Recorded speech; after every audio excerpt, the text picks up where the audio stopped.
at the moment we need other libraries and then complete other libraries, rather than what we build nowadays as a kind of modern update of the classic public library. And that was for us the reason to ask the Netherlands Architecture Institute work together to produce complete new visions of the building of a public library in the future. The Netherlands Architecture Institute is of course interested in the future of architecture in general. The library is of course a building type that we know very well, with a very long history, but in a major transformation right now. So it's obvious that the Netherlands Architecture Institute focus on the fate, the destiny of such a building typology.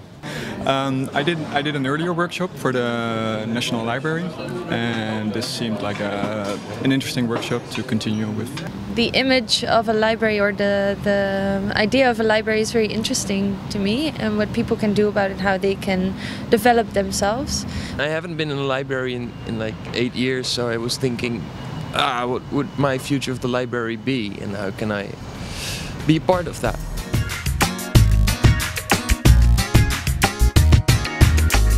We have thought of a concept for future libraries that is based on possibilities that are handed to us because of new technologies emerging. And the one new technology that we think is really helpful in being able to change the library, to make it more resistant to the future changes, is called RFID. And it is a kind of GPS system, a TomTom, but for indoor use. This means that you don't have to go to the catalog, you don't have to go to a specific shelf.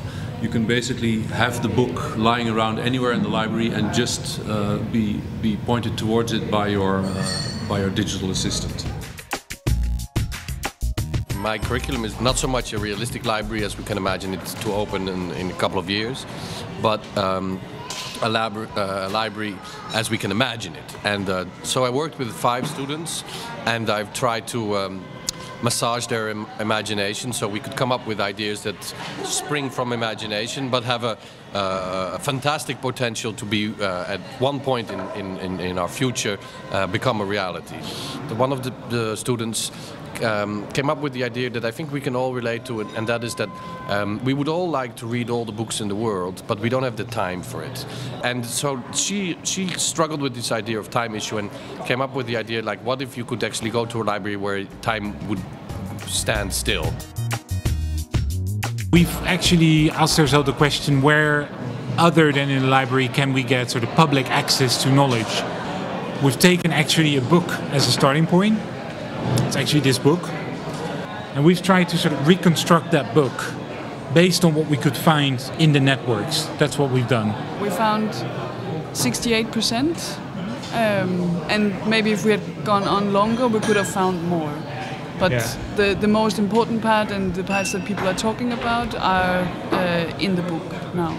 We've been actually preparing a book based on that first additional attempt to reconstruct a netbook, and that would be a book where you no longer need to read even the original book, because you can just read what was written about it. The problem of a library is that it's so huge, because it's like getting all the knowledge categorized, and it's something that's hardly possible. So it's also what we did not try to do. What we did is, we tried to allocate the Hofbogenline as a huge line, a 2-kilometer line, as calling it the library, without putting anything there, just giving it an identity.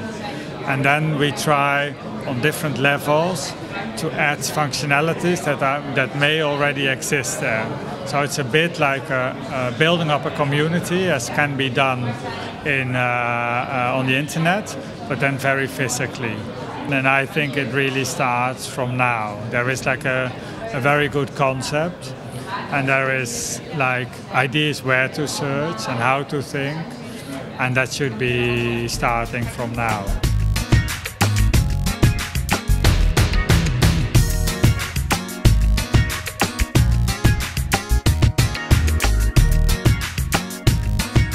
there was an entire universe of the library which was beautiful. And now in the wake of digitization, this function of the library is very much under pressure. We all know that, and that's why it's so important to investigate new concepts for the library. And it's great because that triggers curiosity and that triggers the creativity of people to come up with these new concepts. But I really think that we also have to assess what we are losing and see if the gains that we are making with this new creativity are compensating what we are losing. It was very important at the beginning of the project that we wanted that librarians and architects as well are equipped with new values and new ideas and new, you can say, pictures of the public library of the future. And I think we succeeded in that.